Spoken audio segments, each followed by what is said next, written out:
இரண்டாம் இடத்துல அதிமுக இருக்கலாம். தொடர்ந்து பல வருடங்கள் 31 வருடம் தமிழகத்தை ஆட்சி செய்த கட்சி. இந்த இரண்டு முதுமை தாங்கிய கட்சியை முந்தி வென்றுவிட வேண்டும் என்கிற ஒரு இளமை கட்சியாக விஜய் இருக்க போகிறார். இது ஒரு பந்தயம்.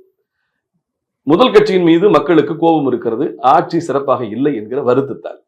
இரண்டாவது கட்சி உடைந்து கிடக்கிறது, ஓடுபவனுக்கு கால் ஊனமாகிவிட்டது. அவர் வெற்றி பெறுவாரா, பாதியிலே உட்கார்வாரான்னு தெரியாது.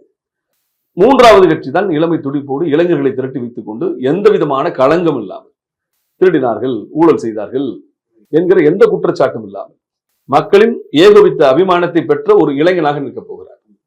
ஆக அப்படி இருக்கிற போது இந்த இரண்டு பேரையும் முந்தி முதலிடத்தை பிடிப்பதற்கு ஏன் விஜய்க்கு வாய்ப்பு இல்லாமல் போய்விடும்? இன்னைக்கு அதை தடுப்பதற்கு திரு கருணாநிதி அவர்களோ அம்மாவோ கிடையாது. அதிமுக பலவீனப்பட்டிருக்கிறது, திமுக மக்களிடம் பலம் இழந்திருக்கிறது. இது ஒரு அழகிய சந்தர்ப்பம். இப்பொழுதும் இந்தியா கூட்டணின்னு போட்டு எங்களுக்கு 52 சொல்றாங்க. ஏன் அந்த இந்தியா கூட்டணி தேர்தலுக்கு முன்பு உடைந்து குலைந்து அங்கிருந்து பல கட்சிகள் வெளியேறி தாவேகாவுக்கு வரலாம் அல்லவா?